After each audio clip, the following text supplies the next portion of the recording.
She cleaned my apartment perfectly, but when she asked to see the stars together, I realized she wasn't just serving me.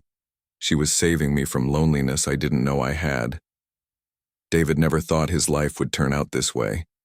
He was just an ordinary guy working at the Interstellar Relations Office, dealing with paperwork all day long. His job was boring, his apartment was a mess, and honestly, he barely had time to take care of himself. Between the long hours at work and his complete lack of a social life, his place looked like a disaster zone. Dirty dishes piled up in the sink, clothes scattered everywhere, and he couldn't remember the last time he'd actually cooked a proper meal. That's when the government program came knocking. They were offering something called the Domestic Worker Exchange Program. Basically, aliens from friendly planets could come to Earth and work in people's homes, and the government would help pay for it if you worked for them. David wasn't sure about the whole thing at first. Having someone living in his apartment felt weird, especially when that someone wasn't even human. But his place was falling apart, and he couldn't afford regular cleaning services on his salary. So he said yes. Her name was Zara. She arrived on a Tuesday evening with just one small bag, and David's first thought was how different she looked. She had this pale blue skin that seemed to catch the light in strange ways, making her shimmer slightly. Her eyes were large and violet, and when she moved it was like watching water flow. Everything about her seemed almost too graceful, too smooth. She was from a planet called Stellara, part of some species that had joined Earth's workforce program a few years back. Zara bowed her head slightly when she met him. Her voice was soft but formal. "I'm here to take care of your home. Please let me know what you need." That was it. No small talk, no friendliness, just business. The first couple of weeks were strange. David would leave for work in the morning, and when he came back, everything was perfect. His apartment had never looked so clean. She cooked these meals that he'd never tasted before, dishes from her planet that were surprisingly delicious. She organized all his chaos, folded his clothes, even fixed the broken cabinet door he'd been ignoring for months. She was incredibly efficient, almost like a machine. But that was the problem. She was too efficient, too distant.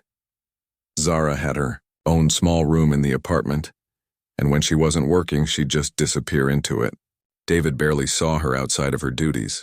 She'd appear, do her work, and vanish. He tried to be polite, always saying thank you and asking if she needed anything, but she'd just nod and go back to whatever task she was doing. David felt uncomfortable with the whole arrangement. Sure, she was technically his employee, but it felt wrong somehow. She was a person, not a robot, even if she was from another planet. He kept trying to remind himself that this was just a job for her, a way to make money, or maybe explore Earth. But still, having someone serve him like this didn't sit right. One evening, everything changed. David was sitting at his desk, going through boring reports from work, when Zara appeared in the doorway. She was holding 2 cups of tea, which was already unusual because she never did anything that wasn't strictly necessary. But what really surprised him was what she said next. "May I ask you something?" Her voice was different, less mechanical, more uncertain. David looked up, confused. Sure, of course." She walked in slowly and set 1 cup down in front of him. Then she sat down across from him, which she'd never done before. For a moment, she just looked at the tea in her hands like she was trying to figure out how to say something. "Why do humans drink hot beverages when they're tired?" she finally asked. "On my planet, we drink cold things to restore energy. This seems backward." It was such a random question that David actually laughed. "You know what? I have no idea. I guess it's just what we're used to." That simple question broke something open between them. They started talking, really talking for the first time. Zara asked about Earth customs that confused her, why humans did certain things, what certain words meant. David found himself asking her about Stellara, what life was like there, why she'd come to Earth. Hours passed without either of them noticing. Zara explained that Stellarians didn't actually need much sleep, which is why she worked such long hours without complaint. She told him about the cities on her planet that floated in the air, held up by technology humans hadn't invented yet. She described the way her people communicated through colors as well as words. how their skin would change shades to show emotions. David shared things too, stupid stuff about growing up, his failed relationships, why he'd ended up in such a boring job. Zara listened carefully to everything, asking questions that showed she actually cared about the answers. When they finally said goodnight, something had shifted. The next morning, when David came out for breakfast, Zara actually smiled at him. It was small, barely there, but it was real. From that day on, things were different between them. Zara started talking more, offering little comments about the TV shows David watched or asking him to explain jokes she didn't understand. She'd laugh at things, a sound that was musical and strange but genuine. David found himself hurrying home from work, not just because his apartment was clean, but because he actually wanted to see her, to hear what weird questions she'd have about human behavior that day. They started eating dinner together instead of her waiting until he was done. She'd tell him stories about Stellara while he told her about office drama. It was becoming less like an employer-employee relationship and more like having a roommate. A really unusual roommate from another planet, but still. One Friday night, David mentioned he was planning a trip to the countryside. He had a telescope, his one real hobby outside of work, and he liked to go to dark areas where he could actually see the stars properly. The city lights drowned everything out. When he mentioned it, Zara's whole face changed. Those violet eyes got wider, and for the first time he saw real emotion there. Excitement, maybe even longing. "I haven't seen proper stars since I left home," she said quietly. "Your cities are so bright, I miss them." David didn't even think about it. "Do you want to come with me?"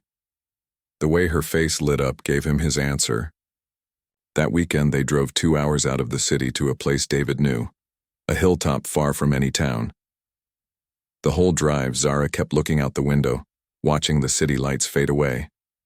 When they finally arrived and got out of the car, she just stood there, staring up at the sky. Her expression made David's chest tight. She looked like someone who'd been holding their breath for months and could finally breathe again. There was such pure longing on her face that he had to look away, feeling like he was intruding on something private. He set up the telescope, trying to give her space, but when he looked back, he saw something that shocked him. Zara's skin was changing color, shifting through shades of blue and purple he'd never seen before. Her eyes were shining, and he realized she was crying. Alien tears that caught the starlight. "That one," she whispered, pointing at a specific constellation. "That's near my home system." Her voice cracked on the last word, and David understood. She was homesick. Maybe had been this entire time, but had hidden it behind efficiency and professionalism. He offered her the telescope without saying anything. As she looked through it, she started talking. Really talking. About her homeworld, the twin moons that rose at different times, the forests that glowed in the dark with natural light. She told him about her family, how her people would gather on certain nights and sing together in harmonies that human vocal cords couldn't produce. She talked about why she'd come to Earth, not for adventure or money, but because she needed to. Her family needed the income, and the exchange program paid well. She'd left everything behind to come to a strange world where she was treated like a curiosity at best, a servant at worst. David listened to everything, and something inside him shifted. He'd been seeing her as his alien maid, this strange being who happened to live in his apartment. But she wasn't that at all. She was Zara, a person who missed her home. Someone brave enough to travel across the galaxy to help her family. Someone who'd been lonely and hiding it behind perfect efficiency. When they packed up near midnight, Zara looked at him directly. "Can we do this again? Come out here, I mean, to see the stars." "Anytime you want," David said. And he meant it. On the drive back, Zara fell asleep in the passenger seat. Her face looked peaceful for the first time since he'd met her. David kept glancing over at her, this person who'd somehow become important to him without him even noticing when it happened. He wasn't sure what was changing between them, but he knew one thing for certain. Zara wasn't just his employee anymore. She wasn't just the alien who cleaned his apartment. She was becoming his friend, and maybe, possibly, something he hadn't expected at all. After that night under the stars, everything felt different. Their stargazing trips became a regular thing, every Friday night when David didn't have to work the next day. They'd drive out to different spots, chasing darker skies and clearer views. But it wasn't really about the stars anymore, not entirely. It was about the conversations they'd have while sitting on the hood of his car, looking up at the universe. Zara started opening up more at home, too.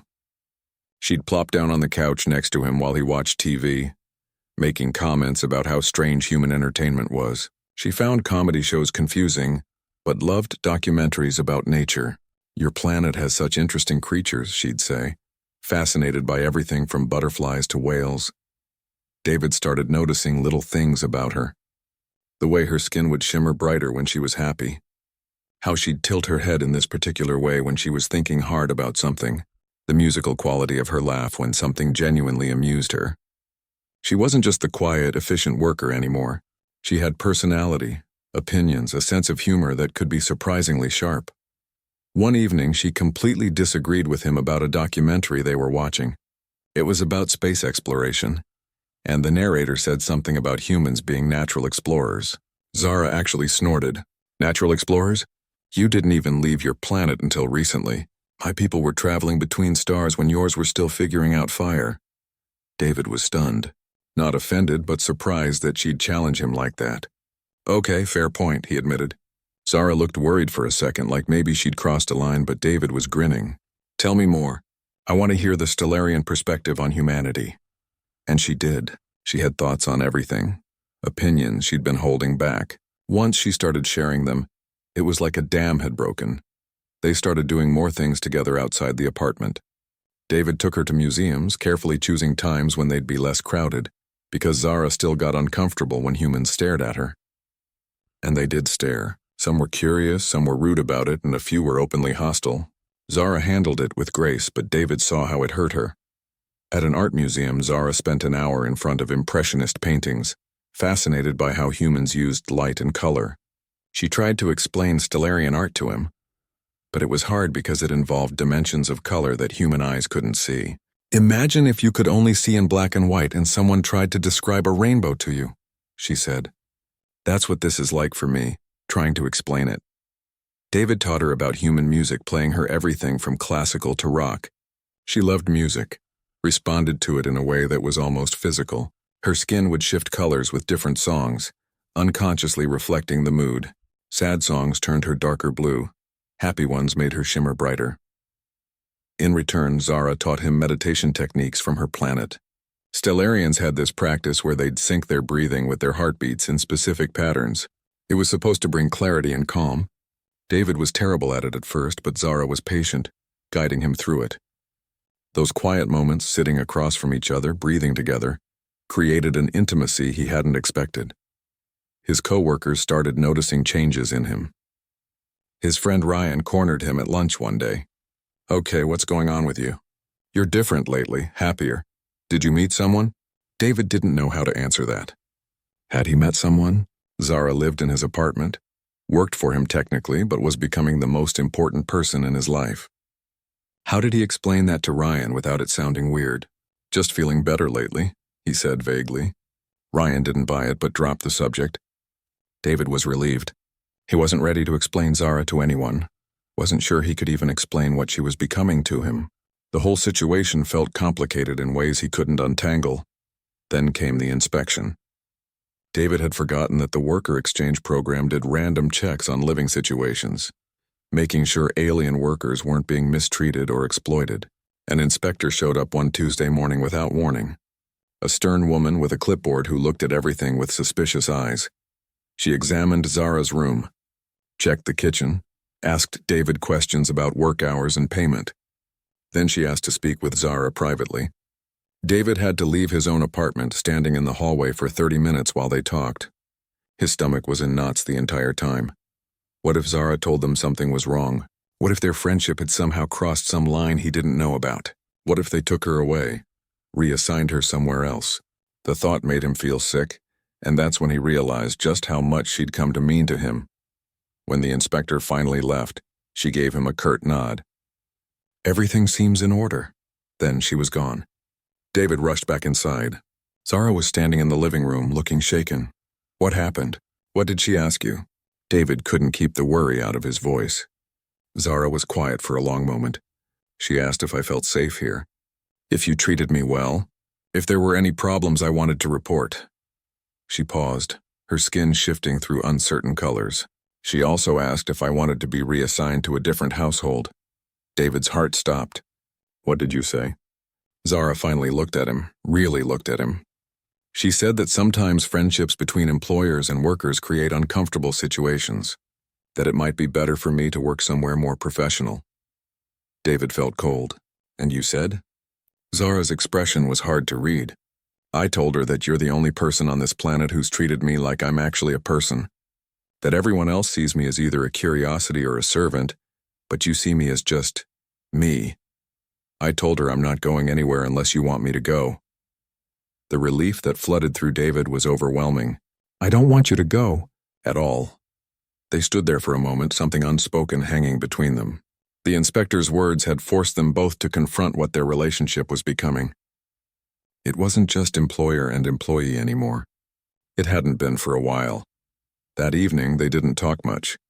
They just existed together, both processing what had almost happened. David made dinner for once, determined to give Zara a break. He was a terrible cook compared to her, but she ate his burnt pasta without complaint, even claiming it was good.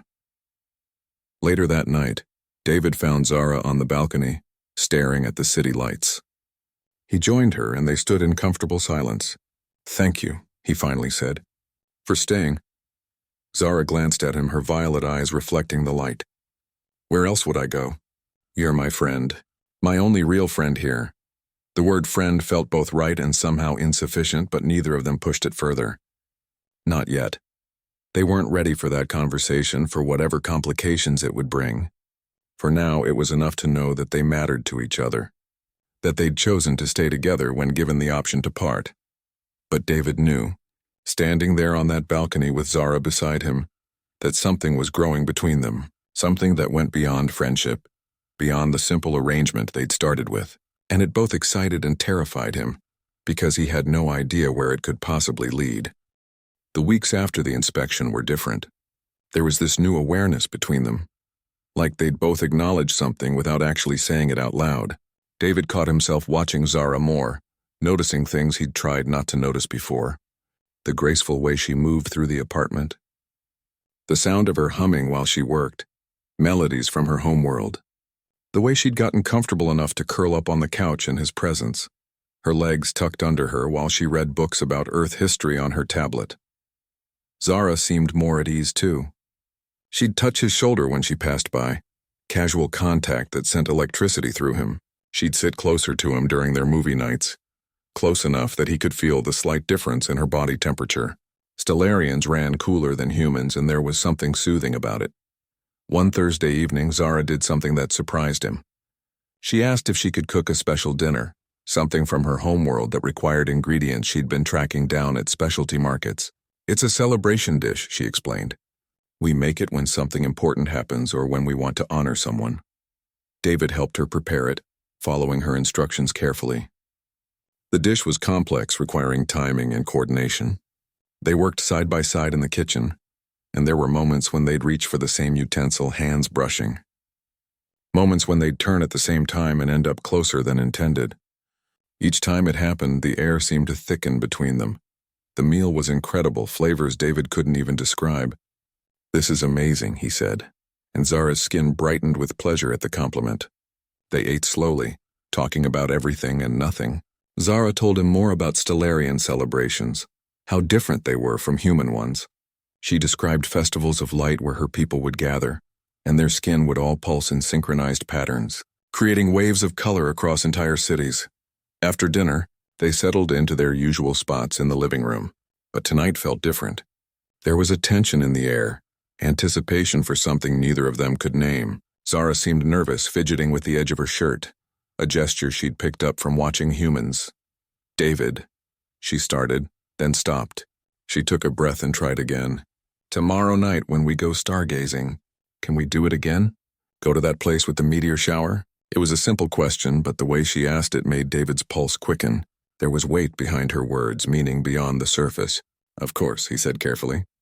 We can go anywhere you want. Zara bit her lip, another human gesture. She was quiet for a moment, gathering courage. I want to spend more time with you. Not because I work here. Not because it's my job, because... She trailed off, struggling with words she didn't seem to have in either language. David's heart was hammering now. Because why? Zara looked at him directly, her violet eyes intense. Because when I'm with you, I don't feel so far from home. Because you make me laugh. Because I look forward to seeing you every day. And it has nothing to do with this apartment or this arrangement. She paused, her skin shifting through uncertain colors. Because I care about you, and I'm not sure that's allowed or appropriate, but it's true. David felt like the world had tilted. All those feelings he'd been pushing down, telling himself were inappropriate or impossible, came flooding to the surface. Zara, I need you to know something. You're not obligated to feel anything. The fact that you work here, that I'm technically your employer, means you don't owe me anything. If you're saying this because you feel like you have to... She cut him off with a small laugh, but there were tears in her eyes. David, I'm trying very badly to tell you that I have feelings for you. Real ones. The kind that make Stellarians do foolish things like travel across the galaxy or stay in places where they don't belong. Her voice dropped to barely a whisper. The kind that make us risk everything. They sat in loaded silence. David's mind was racing, heart pounding so hard he could hear it in his ears. Everything he'd been feeling, everything he'd been trying to ignore was right there between them now. Zara cared about him, not as an employer, as him. I care about you too, he finally said, his voice rough. I have for a while now. But Zara, this situation we're in, it's complicated. You live here, you work for me, there's a power dynamic that makes this... He struggled to find the words. I don't want you to feel trapped. I don't want you to think you have to feel this way or act on it because of our arrangement. Zara moved closer to him on the couch, close enough that he could see the patterns in her skin, like constellations shifting across her surface. Then we changed the arrangement, she said simply. I've been thinking about this. I can't keep working for you. Not if we're going to be honest about what this is becoming. It's not right, and it makes everything confusing. David hadn't expected that. What do you mean? Zara had clearly been thinking about this for a while. The worker program has options. I can request a transfer to a different type of job. Your office, the one you work at, they have a xenobiology research department. I could work there. I'd have my own income, my own independence. We'd be equals. But you'd need somewhere to live, David said, practical concerns flooding in. Zara smiled, sad but determined. There are housing options for program workers. I've looked into it. It would be hard, being apart, but it would be right. We can't do this, whatever this is, while I'm living in your apartment and dependent on you. They talked for hours, working through possibilities and problems. The logistics were complicated, but not impossible. The worker exchange program was actually designed to help aliens transition to permanent positions if they wanted to stay on Earth. Zara was qualified for research work, probably overqualified given her direct experience with Stellarian biology and culture. But the thought of her moving out, of not seeing her every day, felt like a physical pain to David. How long would it take? To set everything up? Zara's expression was conflicted. A few weeks, maybe a month.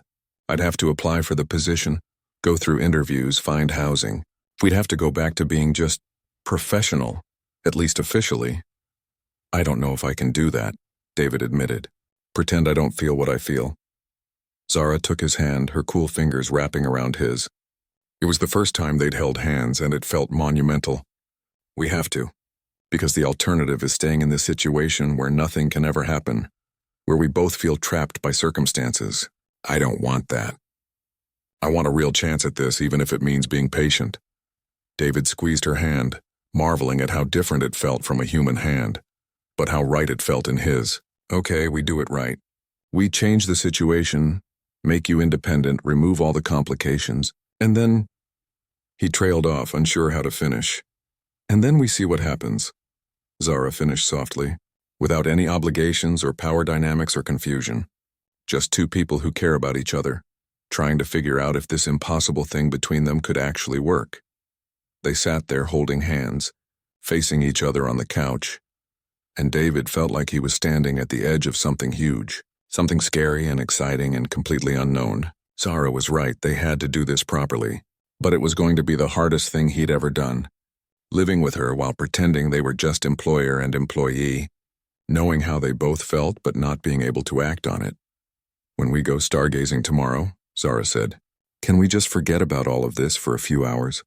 Just be us without worrying about arrangements or programs or what's proper. David nodded. Yeah, we can do that. One more night before everything got complicated. One more night where they could just exist in this space between what they'd been and what they might become. It wasn't much, but right now it felt like everything. The next month was the strangest, hardest time of David's life. Zara moved forward with her plan immediately, applying for a position at the Xenobiology Research Center through the Worker Exchange Program. She had to go through multiple interviews, prove her qualifications, navigate bureaucratic red tape that seemed designed to make everything as difficult as possible. Meanwhile, they had to pretend, had to go back to being professional, maintaining appropriate distance even though they both knew how they felt. It was torture. Zara would serve him dinner, and their hands would accidentally touch and they'd both pull back like they'd been burned. They'd watch TV with careful space between them on the couch when all David wanted was to close that distance. The stargazing trips stopped. They both agreed it was too hard, too intimate when they were trying to maintain boundaries. David's apartment felt empty even with Zara in it. The joy that had filled the space for months was replaced by this aching tension, this knowledge of what they wanted but couldn't have yet. David's co-workers definitely noticed something was off. Ryan kept asking if he was okay if something had happened. David couldn't explain that everything and nothing had happened, that he was in love with someone he couldn't be with yet because of circumstances they were trying desperately to change. Wait. In love? When had he started thinking of it as love? But he couldn't deny it anymore. Somewhere between stargazing and cooking together, and learning to see her as a person rather than an alien worker, he'd fallen completely in love with Zara. And that realization made everything even harder. Zara got the job. 3 weeks after applying, she received word that the research center wanted her. They were excited to have someone with her unique perspective and knowledge. The pay was actually better than what the domestic worker program provided, enough that she could afford her own place. That's when things got real. Zara started looking at apartments and David helped her search even though every listing felt like a countdown to losing her. She found a place in his building just 2 floors down, close enough to visit easily, far enough to maintain independence. It was perfect and terrible at the same time. The day she moved out was awful. She didn't have much stuff to take, just the few personal belongings she'd accumulated during her time on Earth. David helped her carry boxes down to her new apartment, and each trip felt heavier than the last. Her room in his place looked empty when they were done, and something in David's chest cracked at the sight of it. They stood in the doorway of her new apartment, surrounded by unpacked boxes. "This is good," Zara said, but her voice was shaky. "This is what we needed to do." David nodded, not trusting himself to speak. He wanted to reach for her to pull her close, but they'd agreed to wait. "To do this right, I start work on Monday," Zara continued. "And then we can figure out what comes next." "Yeah," David managed. They stood there awkwardly. 2 people who knew each other so well but had to pretend to be almost strangers again. Finally, David forced himself to leave. Walking back up to his apartment alone was one of the hardest things he'd ever done. His apartment felt dead without her. It was clean, organized the way she'd taught him to maintain it, but lifeless. He couldn't cook anything without remembering her in the kitchen. Couldn't sit on the couch without feeling the absence of her presence beside him. The first night alone, he barely slept. But true to her word, Zara threw herself into her new job. David would hear updates through the office gossip chain. How brilliant the new Stellarian researcher was. How she was helping them understand things they'd been struggling with for years. He was proud of her even as he missed her desperately. They tried to give each other space at first, tried to be professional and appropriate, but it only lasted a few days. On Thursday evening, David heard a knock at his door. When he opened it, Zara was standing there in casual earth clothes she'd bought recently, looking uncertain. "Can we do it again tonight?" she asked quietly. "Go see the stars? I've been miserable all week, and I know we said we'd wait, but I miss you." David didn't even hesitate. "Let me grab my keys." They drove out to their favorite spot, and it felt like coming home. Under the stars, Away from the city and all its complications, they could just be themselves again.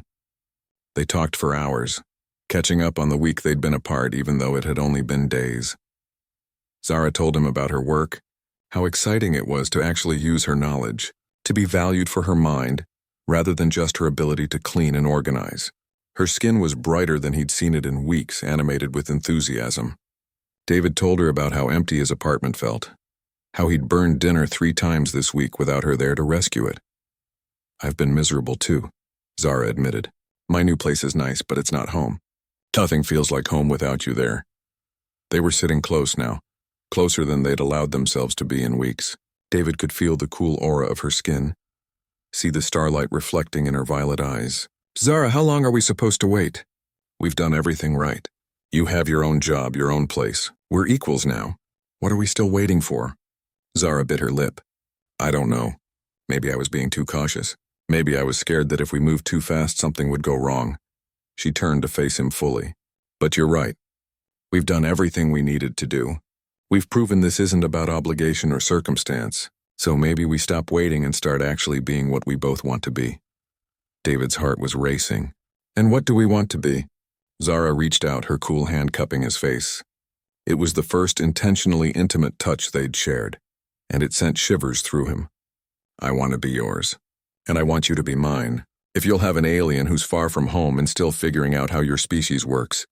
David leaned into her touch. "I want nothing more than that. You're not just some alien to me, Zara. You're you, the person who makes me laugh, who challenges my thinking, who makes even my boring apartment feel like home. I love you." The words were out before he could second-guess them, but he didn't regret them. Zara's skin flashed through a dozen shades of blue and purple. Colors he'd learned meant joy and love and overwhelming emotion. "I love you too. In Stellarian, we have a word for it. Something that doesn't translate exactly. But it means the person who makes your colors brighter. That's what you do for me." They kissed for the first time under those stars, and it was nothing like kissing a human, but somehow perfect anyway. Her lips were cooler, softer, and she tasted like something sweet and alien. When they pulled apart, they were both shaking slightly. "This is going to be complicated," David said. "People are going to stare. They're going to judge. Your species and mine, we're not exactly common as couples." Zara smiled. "Let them stare. Let them judge. I've spent months hiding what I feel, and I'm done with that. I want everyone to know that you're mine and I'm yours." They stayed on that hilltop until dawn, talking about everything. About what being together would mean, the challenges they'd face, the future they might build. It wouldn't be easy. Interspecies relationships were still new enough to be controversial. There would be bureaucratic hurdles, social prejudice, probably family disapproval when Zara eventually told her relatives back on Stellara. But sitting there with her hand in his, watching the sunrise paint the sky in colors that almost matched her skin, David felt certain this was right. They were right. Everything they'd been through, all the waiting and complications had led them here. The next few months were a whirlwind of change. David and Zara stopped hiding their relationship, and the reactions were about what they'd expected. Mixed. Some people at David's office thought it was wonderful, progressive, exciting. Others made snide comments about humans who couldn't find partners of their own species, or worse, accused him of taking advantage of an alien worker. Zara faced worse at the research center. Despite her obvious talent and valuable contributions, some colleagues treated her differently once word got around that she was dating a human. There were whispered comments about her using her relationship to advance her position. Never mind that she'd gotten the job on her own merits before they'd even officially gotten together. One particularly bad incident happened at a research conference. Another scientist, human and arrogant, made a crude comment about interspecies relationships in front of a group of people, clearly loud enough for Zara to hear. David wasn't there, but Zara told him about it that night, her skin shifting to darker hurt shades. "What did you say?" David asked, angry on her behalf. Zara's expression turned fierce. "I told him that his ignorance was showing and that maybe if he spent less time judging others and more time actually doing research, he'd be as successful as I am." David couldn't help but smile. That's my girl. But for every negative reaction, there were positive ones too. Ryan, once he got over his initial surprise, became their biggest supporter. He'd invite them both to group dinners, making sure Zara felt included, shutting down anyone who made uncomfortable comments. Other interspecies couples started reaching out, welcoming them into a small but growing community of people who'd found love across species lines. Zara flourished in her work. Her research papers were getting published. Her insights were revolutionizing how human scientists understood Stellarian biology and culture. She was invited to speak at conferences, became a voice for the Stellarian community on Earth. David watched her confidence grow with pride. They navigated the differences between them with patience and humor. Stellarian and human relationship customs were wildly different, leading to some awkward moments. Zara's species was far more casual about physical affection in public, which sometimes made David uncomfortable when she'd touch him in ways humans usually kept private.